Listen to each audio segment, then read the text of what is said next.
Hi, I am Reverend Belinda Gentry, the missions pastor of First Baptist Church of Glenarden.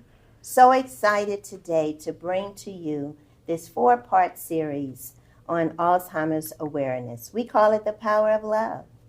This series is brought to you as a collaboration between several partners. First Baptist Church of Glenarden Missions Ministries Department, also First Baptist Church of Glenarden's Alzheimer's Support Group, Dementia Friendly America Prince George's County, Picket Fences Senior Services Incorporated, and Visiting Angels of Largo, Maryland.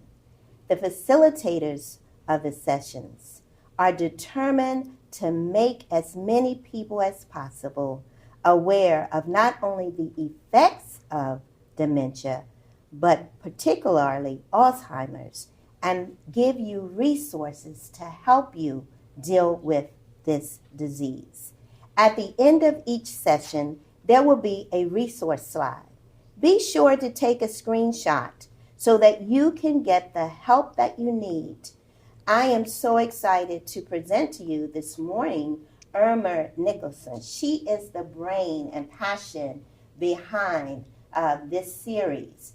And God used her to ensure that you would be able to get the information and the resources that you need.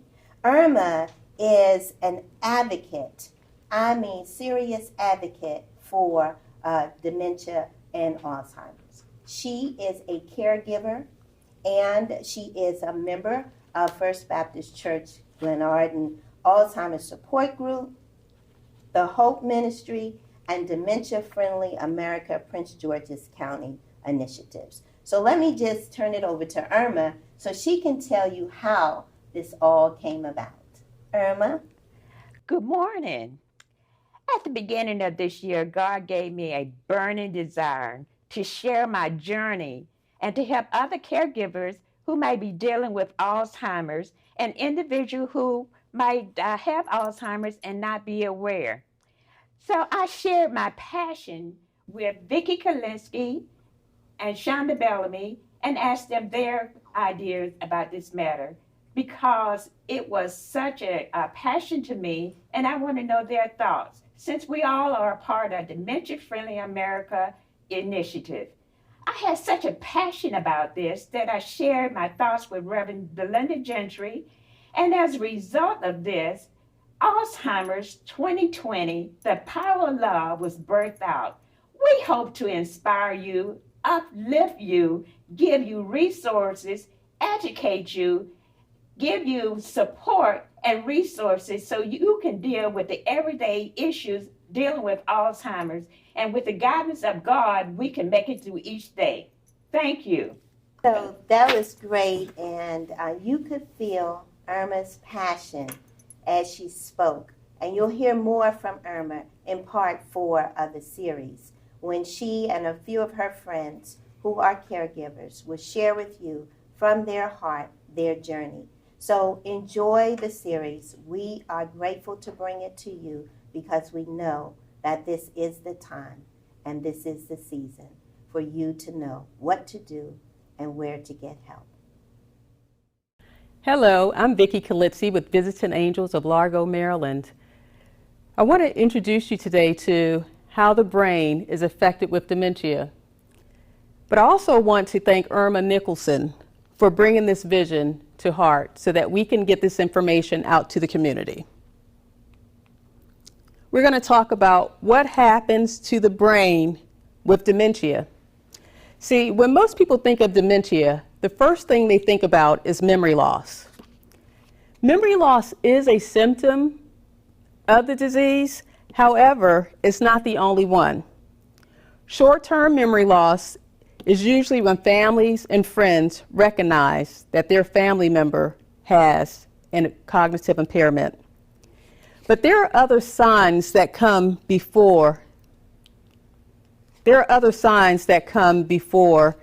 The memory loss, but they're just regarded as being out of the norm. It is usually when we look back at the prior behaviors and realize the signs were there before the memory began to fade. So in order to understand dementia, you must first understand how the brain works. So today we will discover the 4 parts of the brain that can be affected with dementia.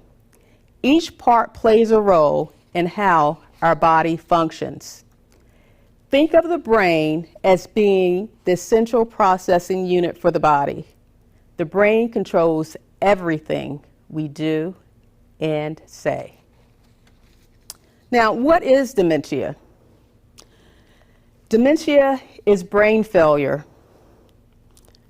It's just not normal memory loss. Dementia means that 2 or more parts of the brain are dying. 50% of the people over the age of 85 have some sort of dementia. Dementia is not consistent. Some days are better than others. It presents itself differently in each person. It is progressive and it is terminal. And it will get worse as the brain dies off. Dementia is not a diagnosis. It is a range of conditions that causes this damage to the brain. There are over 70 different types of dementias, Alzheimer's being the most common. The other most common ones are the vascular dementia, frontal temporal lobe dementias, and Lewy body disease. Now let's take a look at the brain. The brain is comprised of 2 parts. You have your left hemisphere and your right hemisphere. Both parts are responsible for the higher order function in our complex skills. Those functions are our memory, our speech, our cognitive thought, problem solving, attention, and emotions. The left side of our brain is the analytical part. That side does all of the calculations and the sequences and recognition of words, numbers, and letters. Our right side is the creative part. That's where all of the creativity comes from in our brain. But we also have to remember that each side of the brain controls each side of the body. So for instance, the left side of the brain controls the right side of the body, and the right side of the brain controls the left side of the body.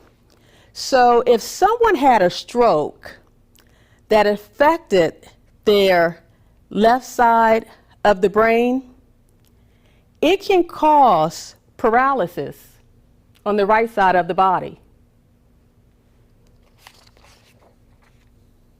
Now that we know that the 2 hemispheres have certain functions, let's find out how dementia affects the brain. So, there are 4 parts of the brain that are affected. You have the frontal lobe, your temporal lobe, the occipital lobe, and the Pareto Lobe. We're going to learn what each function of the brain does and how it is affected when it is damaged with dementia. So the first lobe we're looking at is our frontal lobe. The frontal lobe is the control center for the body. That's where all of the executive functions take place.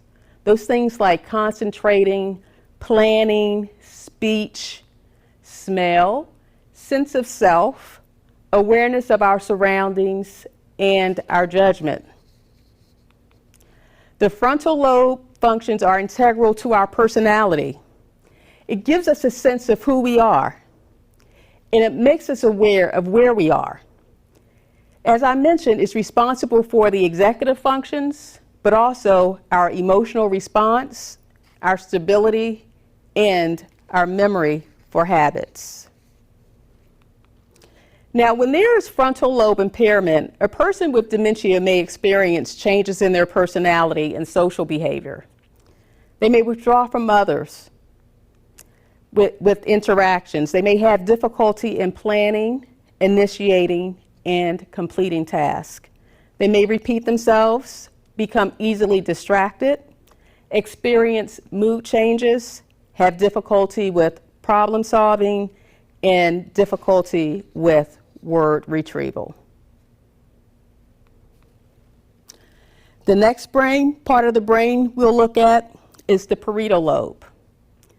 The Pareto Lobe helps us put things in order, like it helps us see the letters to form words and numbers for calculations.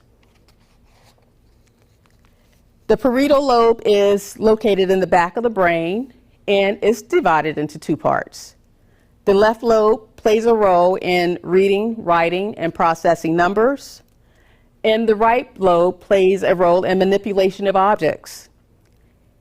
Its functions include processing information related to the sense of touch. Usually damage to the Pareto Lobe is common in someone with Alzheimer's disease.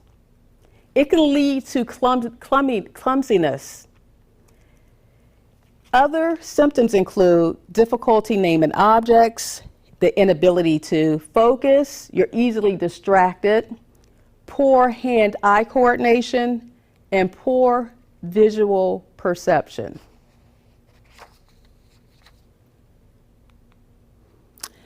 Our next lobe is the temporal lobe.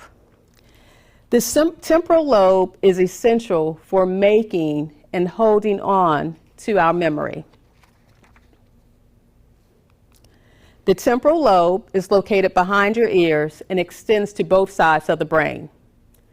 The temporal lobe is involved in vision, memory, sensory input, language, emotion, and comprehension. So the left temporal lobe is usually the dominant lobe in most people. It's involved in understanding language, learning, and remembering verbal information. The right temporal lobe is usually the non-dominant lobe in most people, and that is involved in learning and remembering non-verbal information. So you have your language on your left and rhythm on your right.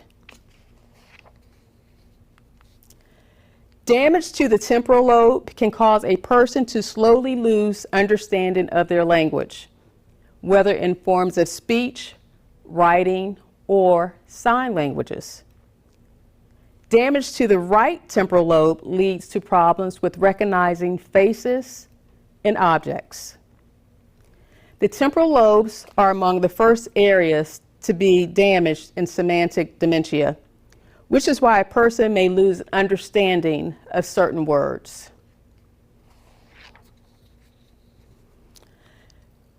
Our next lobe is the occipital lobe.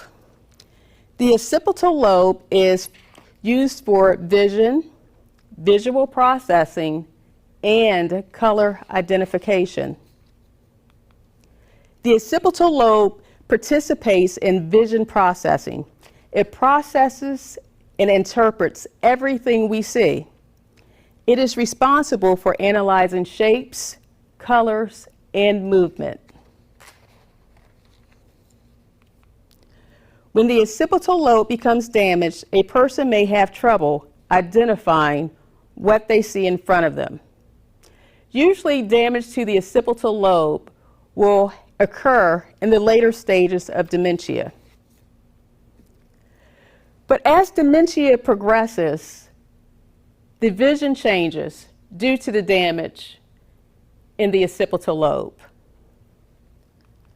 The first sign of visual impairment that we notice is the tunnel vision. A person in the early stages of dementia will lose their peripheral vision.